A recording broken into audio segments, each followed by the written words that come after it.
Il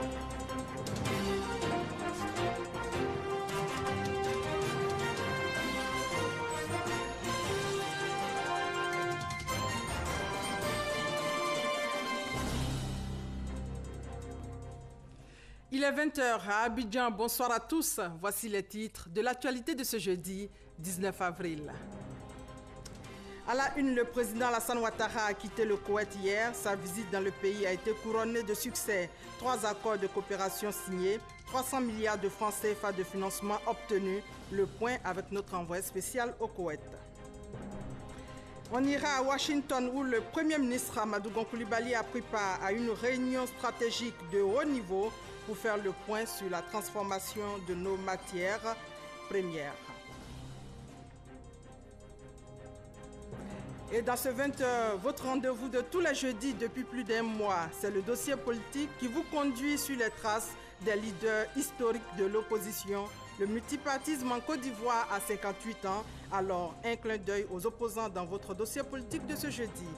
À l'étranger, Miguel Díaz-Canel élu officiellement président pour succéder à Raúl Castro à Cuba, ce qui met un terme à près de 6 décennies de pouvoir des frères Castro sur l'île. Et voilà pour les titres. Bienvenue à tous. On l'a annoncé hier, le président Alassane Ouattara a quitté le Koweït. L'émir du Koweït a tenu à l'accompagner à l'aéroport, une grande marque d'attention. La visite du chef de l'État dans le pays a été couronnée de succès. 3 accords de coopération signés, 300 milliards de francs CFA de financement obtenus. Abiba Dambélé Saouye, notre envoyé spécial au Koweït.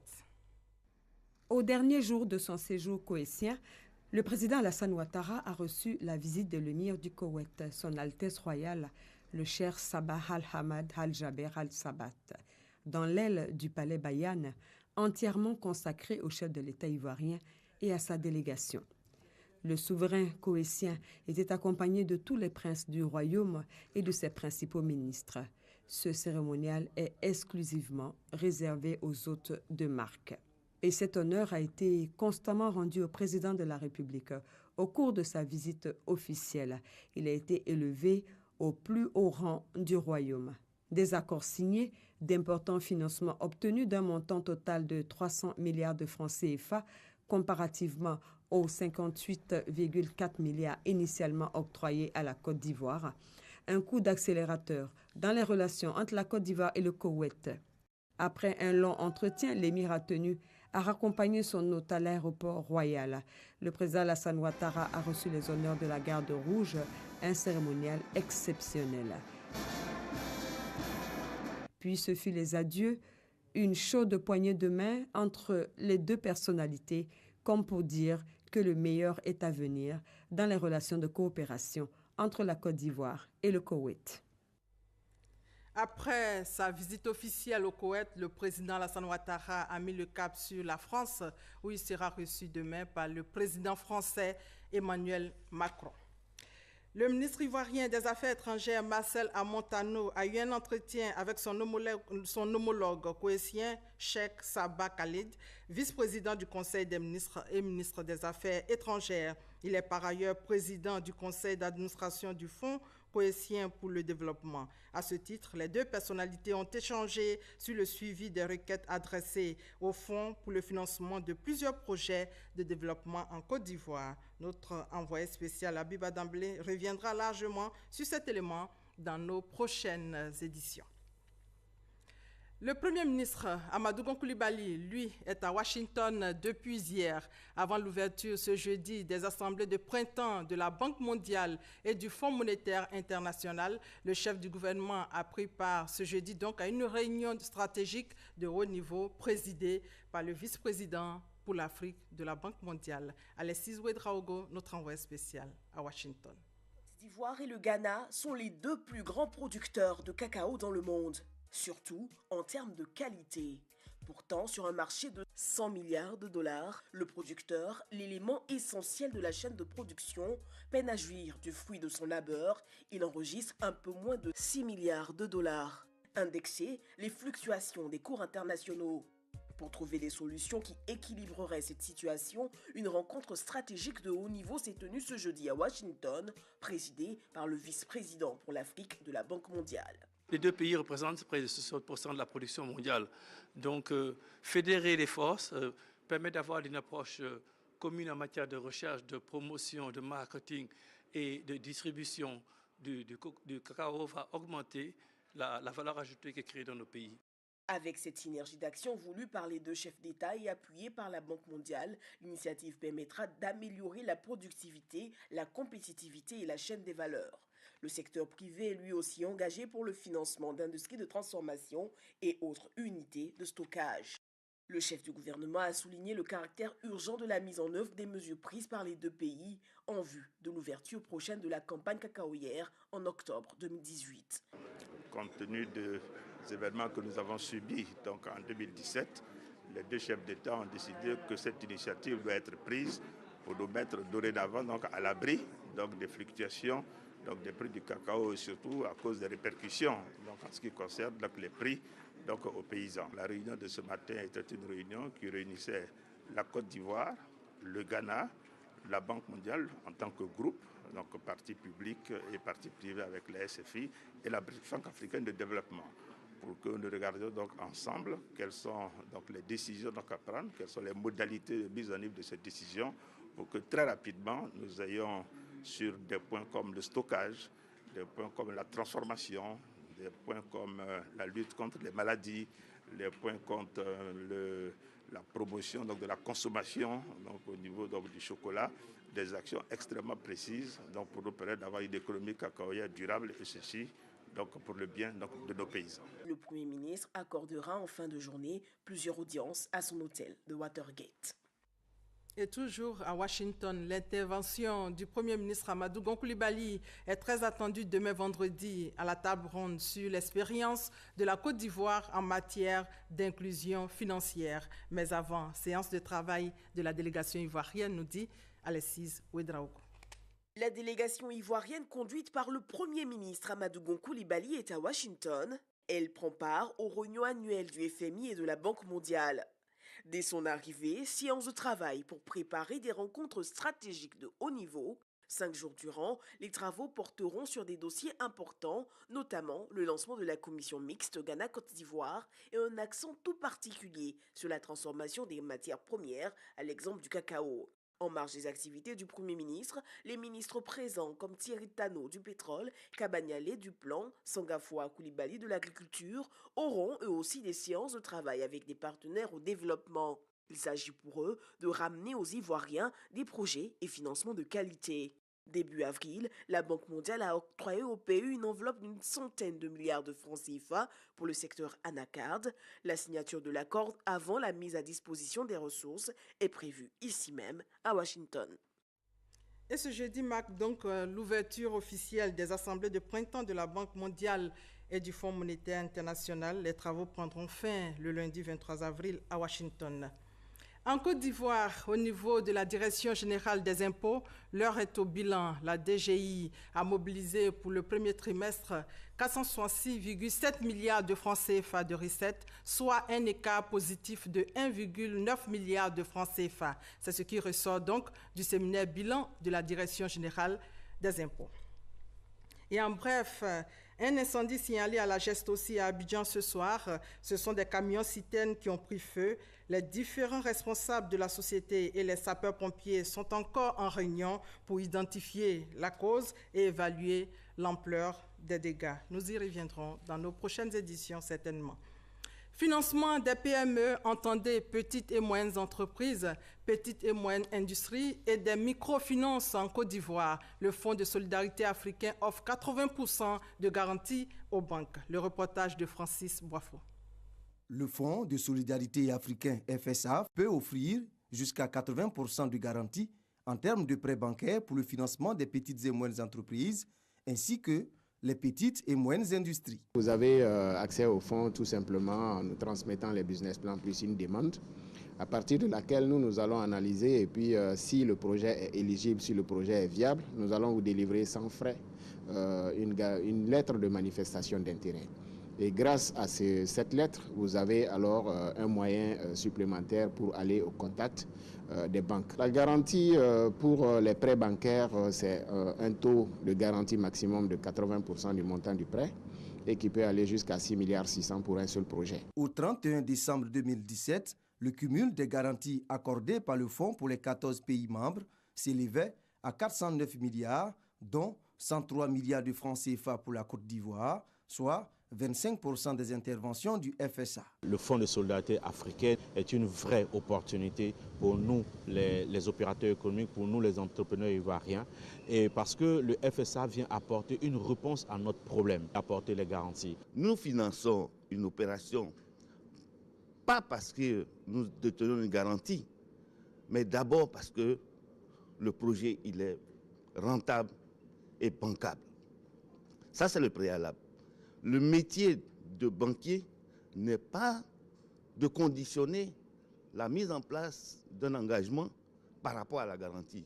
La garantie est un élément accessoire. Cette rencontre permettra de former les chefs d'entreprise sur le montage de projets de prêt, la bonne gouvernance des structures, l'exécution des écritures comptables, ainsi que le mécanisme de financement du Fonds de solidarité africain créé en 1979. Dans ce 20h, nous allons aller sur l'autoroute Yamoussoukro-Thiébissou. Les travaux à ce niveau avancent bien. Le ministre des Infrastructures économiques tient à la qualité de l'ouvrage. Il s'est rendu lui-même sur le chantier pour l'apprécier, pour voir aussi ce qui reste à faire. Il faut dire que les travaux ont été lancés en mars 2017 par le Premier ministre Amadou Gon Coulibaly. Le point avec Serge Koulia. Première escale de cette visite terrain du ministre des Infrastructures économiques, l'axe Yamoussoukro-Boaké. Amédée Kouakou est venu se rendre compte du bon déroulement des travaux de réhabilitation de cette route truffée de nids de poules. Il y avait beaucoup de nids de poules. Nous sommes venus constater que les travaux pour boucher, ces travaux sont en cours, de sorte à permettre la circulation aisée en attendant que les travaux de l'autoroute se terminent. Le ministre a ensuite mis le cap sur le chantier de l'autoroute Yamoussoukro-Boaké. L'autoroute est longue de 110 km. La première phase, Yamoussoukro-Thiébissou, fait 37 km. Les travaux avancent bien et nous sommes venus vraiment nous rendre compte donc de l'effectivité et nous sommes quand même heureux que les travaux se déroulent comme il fallait. Mais nous allons regarder après en termes de délai s'il y a des retards, mais dans tous les cas, il faudrait que l'ensemble des travaux tiennent donc dans le délai qui a été imparti pour l'exécution des chantiers. Sur les autres chantiers, le ministre a appelé à la rigueur et au professionnalisme des structures en charge des travaux. La tournée du ministre des Infrastructures économiques s'est achevée à Ferké, où le boulevard Alassane Ouattara a été inauguré. Infrastructures routières, autoroute Yamoussoukro-Thiébissou et autres infrastructures pour rendre visibles les chantiers du gouvernement. Bientôt, votre magazine, La Côte d'Ivoire, en marche. Et c'est l'heure du dossier politique qui nous introduit dans l'ère du multipartisme. Le multipartisme en Côte d'Ivoire a 28 ans. Coup d'œil donc sur le combat politique des leaders historiques de l'opposition dans le pays. Sur les traces des leaders de l'opposition, votre dossier politique signé ce soir, Sidonie Davila Waka.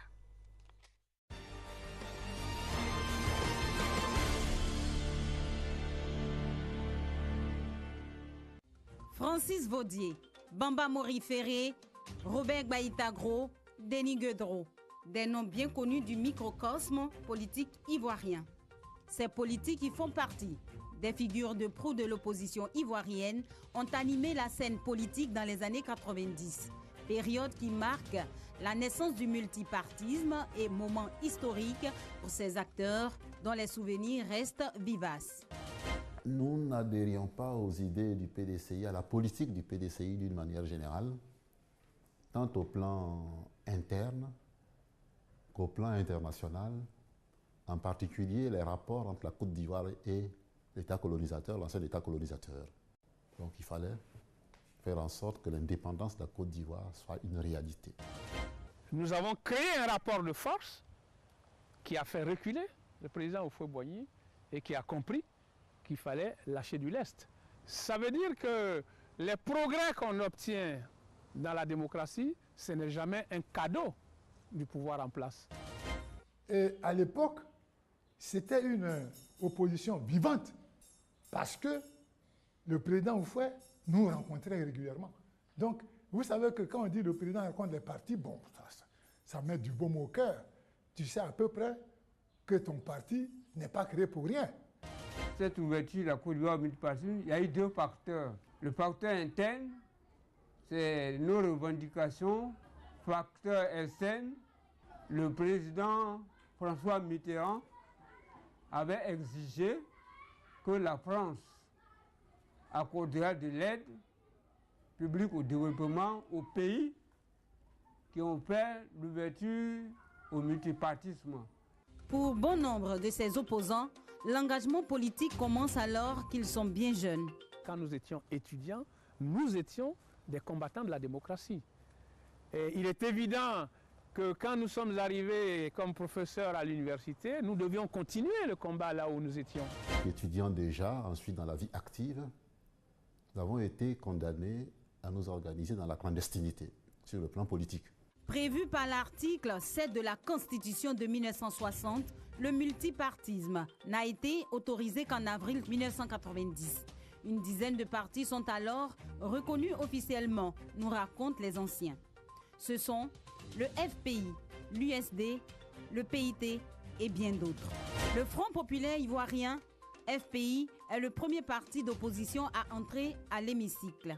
Né dans la clandestinité, le parti officiellement reconnu en 1990 accède à la présidence en 2000 jusqu'en 2010 avec Laurent Gbagbo. Depuis 2014, le FPI est en crise et partagé entre deux tendances, la branche Afin Guessan et celle de Aboudraman Sangari. Eux n'ont pas dirigé la Côte d'Ivoire, mais leurs différents leaders ont été de grands commis de l'État, siégeant même parfois au gouvernement sans pour autant changer de cap, affirment certains. Francis Vaudier, ancien député de Cocody de 90 à 95, dirige le Parti ivoirien des travailleurs jusqu'au 12 novembre 2010. Ministre dans différents gouvernements, professeur de droit à la retraite, l'ex-président du Conseil constitutionnel a en mémoire ses années d'opposant. Que les manifestations n'étaient autorisées qu'à contre-cœur. Lorsqu'elles avaient lieu, les marches et autres étaient réprimées. Et c'était une situation extrêmement difficile. Actuellement, le maître de droit s'est éloigné de la scène politique. Francis Vaudier se définit toutefois comme un observateur averti de la vie politique de son parti. Bamba Mori Ferré est le leader du Rassemblement du peuple de Côte d'Ivoire, RPCI. Au départ, il appartenait au Parti pour le progrès et le socialisme, PPS, qu'il avait fondé. Il a préféré en 2012 lancer une nouvelle formation. C'est un parti qui est dans l'opposition, qu'aujourd'hui, nous sommes en train de faire en sorte que les Ivoiriens se remobilisent pour que nous soyons capables d'organiser à échéance des élections justes et transparentes. Prônant le nationalisme et le patriotisme, le professeur agrégé de pharmacie à la retraite est actuellement président de la coalition Debout, Sauvons la Côte d'Ivoire, créée depuis février 2018. Aujourd'hui, bien nombreux sont les partis politiques historiques entrés en léthargie. La bataille de l'opposition, ils l'auront menée avec diverses fortunes. Robert Gbaïta-Gros, président du Parti républicain de Côte d'Ivoire, PRCI, après avoir échoué à plusieurs élections législatives et municipales, ce septuagénaire ne se décourage pas pour autant. Pour lui, la lutte continue. Je continue de me battre. J'ai fait beaucoup de conférences, beaucoup de rentrées politiques. Même en 2014, j'ai fait une rentrée politique. Cet autodidacte est un féru de lecture. La pléthore d'ouvrages parcourus lui a coûté la vue. Aujourd'hui, freiné par ce handicap, Gbaïta-Gros est peu visible sur le terrain politique, se targuant d'être un politicien professionnel. Je veux qu'on retienne que Gbaïta-Gros, il ne s'est pas contredit jusqu'au bout. Il a été un grand politicien. Denis Guedro, conseiller juridique de son État, est le président fondateur du Parti communiste de Côte d'Ivoire. Le nombre de ses militants et sympathisants, il dit lui-même les ignorer sans sourciller. Guedro Denis, le président fondateur du Parti communiste de Côte d'Ivoire, loin des querelles politiques, est de façon générale présent aux cérémonies solennelles, signe de son engagement pour la lutte pacifique du pouvoir. Un parti politique, quand il est idéologiquement et politiquement armé, mais il est toujours puissant et fort. 2018-2020 verront la participation des formations politiques de ses compagnons de lutte de 1990 aux différentes élections, concrétisant ainsi leur retour au devant de la scène politique. Et voilà, sur les traces des leaders historiques de l'opposition, c'était votre dossier politique de ce jeudi, signé Sidonie Davila. Dans ce 20h également, la gendarmerie nationale renforce son effectif avec la présentation au drapeau de 300 élèves sous-officiers de l'école de gendarmerie de Torogwe. La cérémonie marque la fin de la formation commune de base de ces élèves sous-officiers et leur donne le droit d'intégrer la grande famille des militaires. Konaté Ngana, notre correspondant de Daloa.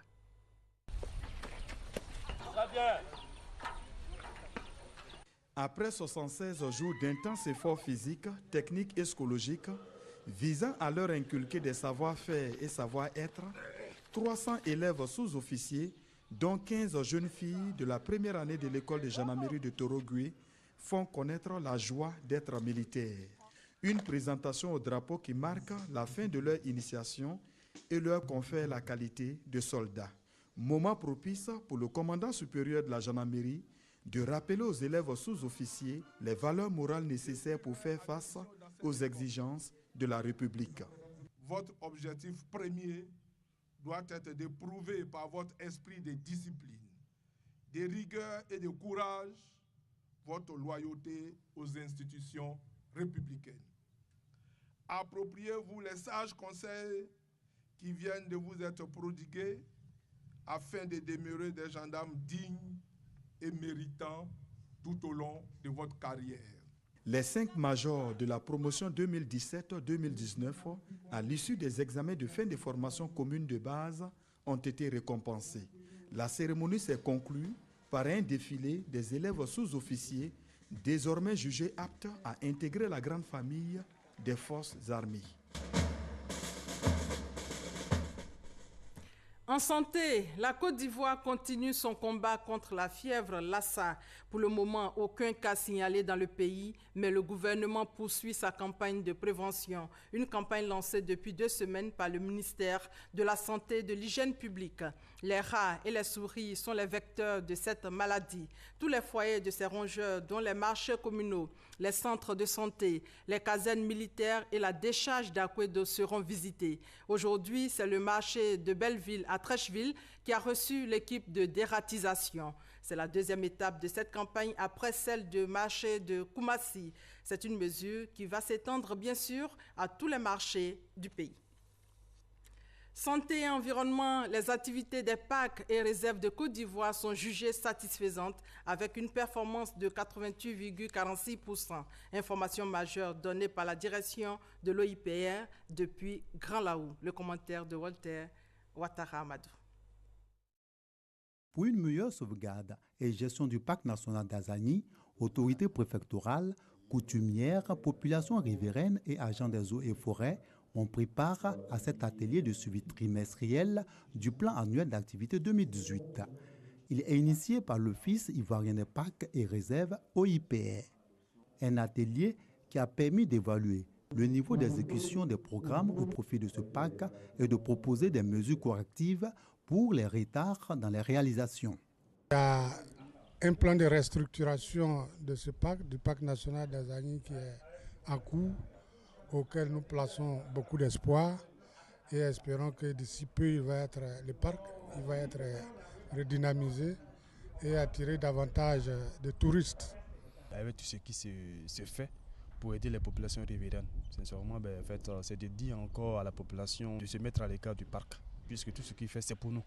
C'est pour nous, donc de chercher à préserver le parc avec nous et à aider, à épauler l'OIPR dans sa tâche. Des activités jugées satisfaisantes avec une performance de 88,46% selon le directeur de l'OIPR Zone Sud.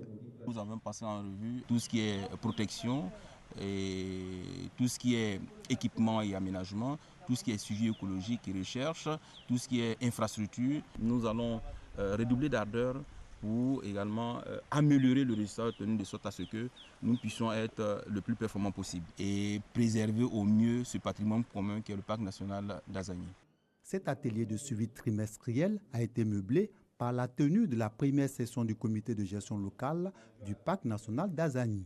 Et c'est Grand Laou, ville où est situé ce parc, qui a abrité cette double activité de l'Office ivoirien des parcs et réserves. A abrité le lancement de la campagne nationale de sensibilisation au volontariat et au bénévolat. La campagne qui a débuté hier pour prendre fin le 22 août va sillonner plusieurs régions de la Côte d'Ivoire. Le point avec Franck Wadio. Sous le soleil de plomb, des ouvriers, pas des professionnels certes, mais avec le cœur à l'ouvrage, ce sont des volontaires, des élèves, des responsables d'associations de jeunesse de la ville d'Alépé en plein revêtement de façade d'un établissement scolaire. Je participe à cette action pour rendre la commune d'Alépé plus propre et plus saine. Le volontariat, action désintéressée et citoyenne symboliquement rétribuée, et le bénévolat, action communautaire sans contrainte de temps. Le ministère de la Promotion de la Jeunesse, de l'Emploi des Jeunes et du Service civique veut en faire un outil d'aide au développement et justement, Sidi Touré, l'autorité de tutelle, est à Alépé pour porter l'action. Parade dans la ville et message de sensibilisation. Il s'agit ce jour de lancer à Alépé la campagne de sensibilisation pour le volontariat à l'échelle nationale. Nos objectifs sont multiples. Faire la promotion de l'engagement citoyen auprès des populations, améliorer l'employabilité de notre jeunesse en lui offrant des opportunités d'immersion dans le monde professionnel et enfin faire du volontariat un outil d'aide au développement. Voilà ce que nous espérons atteindre. Et j'ai bon espoir de croire que cela est possible car notre jeunesse reste et est dynamique. Le volontariat et le bénévolat pour aider à rebâtir la Côte d'Ivoire. Ils sont actuellement 307 jeunes volontaires en mission principalement dans le Gbeke et le Tonkpi. La jeunesse d'Alépé veut s'inscrire dans cette dynamique. Ce que je peux dire aux jeunes, et que je le tiens comme discours déjà, c'est de dire de faire ce qu'ils peuvent faire déjà à leur niveau avant d'attendre ce que l'État fera pour eux. Et cela, nous nous engageons tous à poser nos actes, à œuvrer pour le volontariat et le bénévolat. Nous ferons notre part et nous regarderons l'État en attendant qu'il fasse sa part. Après Alépé, la campagne pour le volontariat posera ses valises à Anyama, Diglo, Bengourou et Toumoudi. Cette campagne couvre la période du 18 avril au 22 août 2018. La brigade mondaine a décidé désormais d'être sur le terrain. Elle a saisi près de 15 000 CD piratés. Ce sont des CD à caractère pornographique. Ces supports ont été incinérés dans la commune d'Abobo. Les détails avec Abou Sanogo. La police nationale intensifie sa lutte contre les activités qui portent atteinte à la moralité publique. Plusieurs opérations menées dans le district d'Abidjan par la brigade mondaine de la préfecture de police d'Abidjan ont permis aux hommes du commissaire Digbeblé de mettre la main sur près de 15 000 CD piratés à caractère pornographique et des affiches. L'exposition de cette catégorie de CD et affiches étant sanctionnée par la loi, la brigade mondaine de la préfecture de police d'Abidjan a procédé donc à leur incinération en présence du substitut du procureur de la République près le tribunal de première instance d'Abidjan Plateau. Les opérations de saisie même de CD, on va poursuivre parce que les gens continuent de vendre, ils continuent d'imprimer, ils continuent d'exposer et nous, notre mission, c'est d'enlever, venir incinérer. Il est formellement interdit de vendre des CD piratés à caractère pornographique. Par conséquent, tous ceux qui le font s'exposent à une sanction selon la police, car ceci est une atteinte à la moralité publique. Maintenant, un tour dans le monde au pas de course. On commence par le Sénégal où une manifestation a été réprimée. Regardez.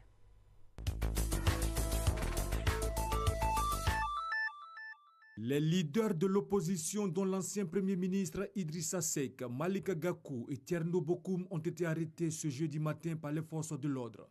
Ils se rendaient à un rassemblement interdit devant l'Assemblée nationale, où les députés examinaient le projet de loi controversé qui impose aux futurs candidats à la présidentielle d'obtenir le parrainage d'au moins 1% du corps électoral. Au Tchad, 7 associations de la société civile ont décidé de s'adresser par lettre ouverte aux députés de l'Assemblée nationale sur le projet de la nouvelle constitution. Ces organisations de la société civile demandent aux parlementaires de rejeter le projet de constitution présenté par le gouvernement. Depuis ce jeudi, l'île de Cuba a un nouveau président et il s'agit de Miguel Díaz-Canel, un proche de Raúl Castro. Après Fidel Castro au pouvoir de 1959 à 2006, puis Raúl Castro, son frère cadet qui lui a succédé, c'est au tour de Miguel Díaz-Canel de prendre les rênes de l'île de Cuba. Il a été élu avec 99,83% des voix par l'Assemblée nationale. Une élection sans suspense, puisqu'il était le seul candidat à sa succession. Pour la première fois depuis 1959 à Cuba, le président ne portera pas le nom Castro. Et voilà, ainsi s'achève ce 20h. Merci à toute la rédaction qui m'a aidé à préparer cette édition. Bonne soirée à tous.